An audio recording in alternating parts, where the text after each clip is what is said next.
atomer er det ikke. Det er helt sikkert ikke. Verden er lavet af atomer. Hvis vi forestiller os, at disse atomer er som bolde, der har gået rundt imellem hinanden. Disse bolde rammer ind i hinanden og ruller væk fra hinanden igen. Det er jo logisk. Men hvis disse bolde ruller ind i hinanden på helt samme måde, så vil de også rulle væk fra hinanden på helt samme måde igen. Sådan fungerer atomer også. Og lige siden Big Bang har boldene ramt ind i hinanden på denne måde. Jeg kan ikke bestemme, hvordan min fremtid skal være, for det er længe bestemt for mig. Jeg kan ikke bestemme, om jeg vil stoppe med at være afhængig, eller om jeg skal dø af det. Der er også et andet ord for det her. Det er meget specielt hos natur, jeg som kender, og det er bullshit. Hvad? Jeg siger, det er noget vrøvl, det du står og siger.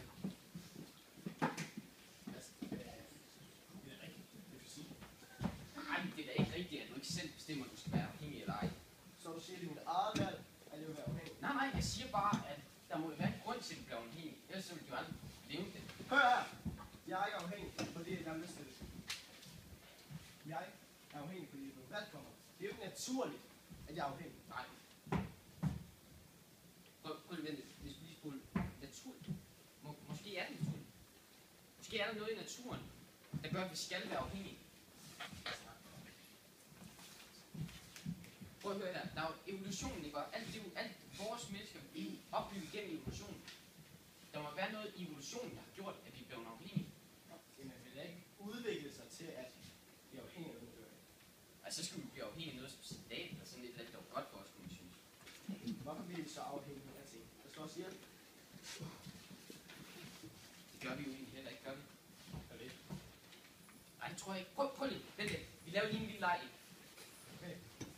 Okay. Den går ud på, at jeg har 3 afhængigheder. 3 afhængigheder? 3 afhængigheder. Og så er der en, der skiller sig ud. Så skal du så vælge, hvilken en af dem, der skiller sig ud. Forstået? Okay. I må gerne gætte med. Jeg er jo publikum her. Jeg skal bare sige det så højt, så solen ikke kan høre. Okay. Er I klar? Ja.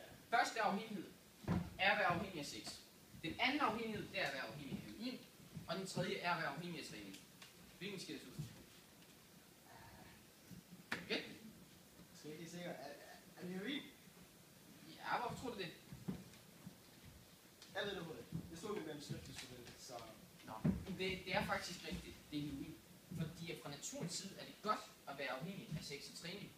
Dem, der træner en masse, de bliver store og stærke. Dræber bjørn og sådan noget. Det er jo godt, at du skal overleve i naturen. Og dem, der laver en masse børn, de... Ja, laver en masse børn. Så.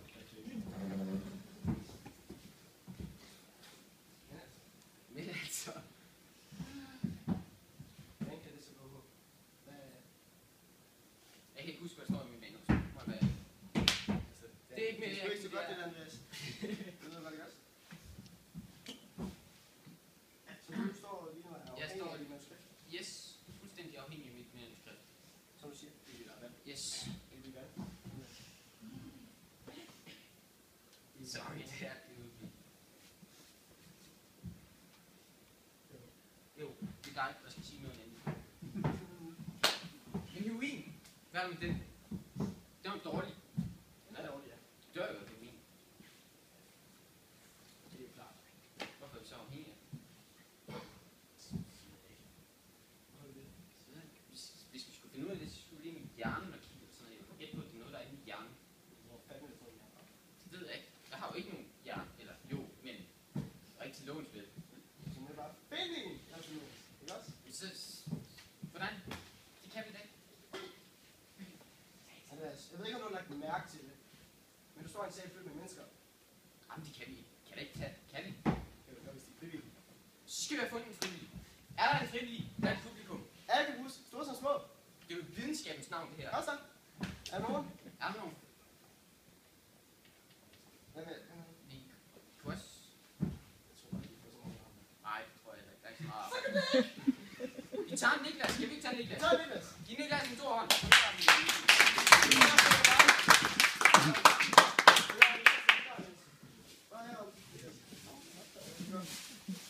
Du skal bare ligge helt stille derom bagved. Okay? Og den der ikke kan få blod, lad være med at give. Øj! Ikke stille. Er du klar?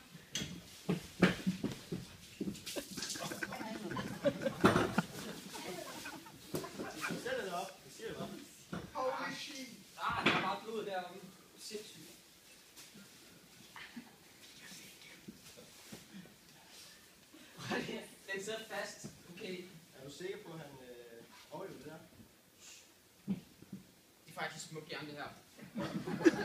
Det må jeg sige. Det er praksis, vi har. Altså, Okay så. Men hvordan fanden det? altså nu er jeg videnskabsmand, men jeg tror godt, jeg kan klare det. Men først så skal vi have nogle afhængigheder, vi kan undersøge. Dårlige afhængigheder. 4 stykker. 4 stykker? Det er kendt. Okay, nu må du bestemme det, så vil vi gerne blive sådan. Vi kan tage cigaretter. Ja, så er det god. Heroin. Ligesom du gør. Ja. Så kan vi også tage kokain. Den er også god. Og alkohol, a.k.a. sprut. Okay, de 4 tager. Okay, så ved du hvad, så fortæller jeg lige lidt om hjernen, så vi har lidt baggrundsviden. Ja. I hjernens nervecenter, der findes der nogle nerveceller, der hedder neuroner. Det er dem, vi ser på billedet her. Neuronerne virker ved, at de udsender nogle signalstoffer, eller neurotransmittorer, hvis man skal være rigtig nørdet, som vi kan se på billedet her. Når vi taler om signalstoffer, så er der 2 typer signalstoffer. Der er excitatoriske signalstoffer, og der er inhibitoriske signalstoffer. Excitatoriske signalstoffer, de får cellen sådan helt op, pumped og hurtigt på energi, og inhibitoriske signalstoffer, de gør cellen sådan helt rolig og langsom. Men det er de excitatoriske signalstoffer, der er vigtige, når vi taler om afhængighed. Yes. Så har vi cigaretter. Der er nogle unge mennesker, som tror, det er vejen med at blive afhængige. Nogle underlige mennesker. Jeg vil ikke sige dumme, fordi de er ikke dumme. Men det er nikotin, vi er afhængige af. Sådan set. Men det nikotin udsender er noget, der hedder acetylkolin. Acetylkolin sender også et stof ud, som hedder dopamin. Dopamin er et meget vigtigt stof i det her projekt. Dopamin laver et slags stof i hjernen, som siger, det her er vigtigt. Det er rigtig vigtigt for mig at kunne huske det her. Og det hele startede faktisk for lang tid tilbage, da vi kunne med lidt fisk der. Det var noget, vi gjorde, det var noget, der blev udløst, når vi gjorde noget, der var godt for vores overlevelse. For eksempel at lave børn, eller jage store dyr, som fik masser af mad ud af. Men dopamin er også smertestillende, som får os til at få det rigtig, virkelig godt. Når vi gør noget, som er godt for os, til at få os til at overleve. Så her er det faktisk dopamin, der gør os afhængige af det. Heroin gør noget lidt af andet. Heroin, det ligner strukturmæssigt meget et stof, der hedder endorfin. Endorfin er ligesom dopamin smertestillende, og minder på mange andre måder også om dopamin. Også på den måde, at endorfin går ind og fortæller hjernen, at den vil have den her følelse igen. At den igen gerne vil have den her følelse af smertestillende, den her glade følelse, som man får af det. Og det er det, man bliver afhængig af ved heroin, og det er den, der er farlig ved heroin. Alkohol. Ja, alkohol kan kommunikationen mellem neuronerne og udløsning af signalstoffer langsommere i hjernen. Det er der vist nogen, der kender til. Mange, tror jeg. Men, hagen er, at hjernen bliver langsommere. Og for at hjernen så kommer til at virke hurtigere, udsender hjernen en masse dopamin. For at det hele kommer til at virke hurtigt igen. Og når vi så stopper med at drikke, så sender hjernen stadigvæk dopamin rundt. Så for eksempel, I kan se det sådan her. Vi kender godt, når en alkoholiker, han drikker. Pludselig bliver han taget på alkohol, og så får han disse rystelser. Det er sådan set dopamin, der stadigvæk kører rundt. Kokain gør det, at kokain sørger for, at neuronerne de kan optage de signalstoffer, som de udsender.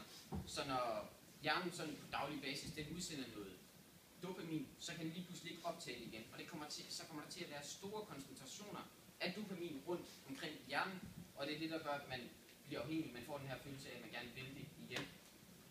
Og det er det, der er farligt ved kokain. Okay. Jeg kan se, at specielt dopamin bliver udløst. Jeg bortset lige fra heroin, hvor det er endorfin, uden meget hinanden. Det er jo lidt det samme. Ja. Men Så må det jo være dopamin. Vi er afhængige af. Ja. Men hvorfor bliver man afhængig af det, som du er? Det er fordi, at den var hulmennesker, så blev dopamin jo normalt udløst, når vi gjorde ting som vi lavede børn, vi jagede et dyr, eller vi spiste eller andet, der var godt, der fik os til at overleve.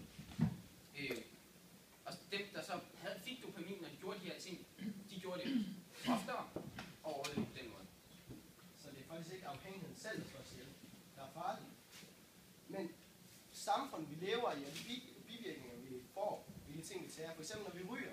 Jeg siger ret. Der er mange, som ikke tænker over, når de ryger det, men det ødelægger dine lunger. Det slår dig ihjel en eller anden dag. Og der er mange herinde, som ryger. Og de er ligeglade. Og ligesom alkohol. Du ødelægger din lever. Og hvordan hash og heroin bare fucker din hjerne op, når du ryger det og tager det. Det handler nemlig om ikke at være afhængig, men om at være afhængig på den gode måde, og være afhængig af de gode afhængigheder. Og være afhængig. Varieret. Ja. Derfor har vi lavet til jer derhjemme en oversigt over, hvad I skal være mindst og mest afhængige af. Vi kalder den Afhængighedspyramiden.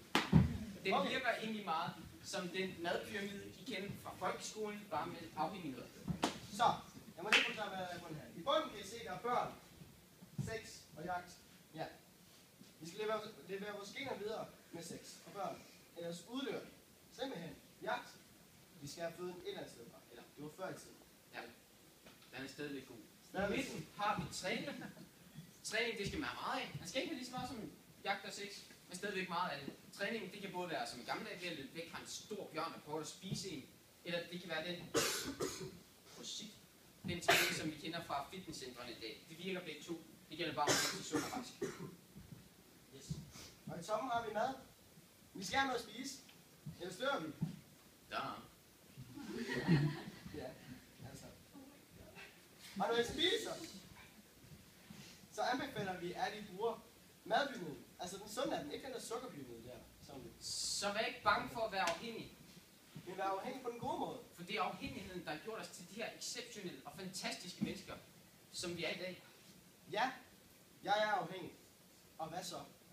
Mine damer og herrer, Sune Hamberg. Andreas Storff.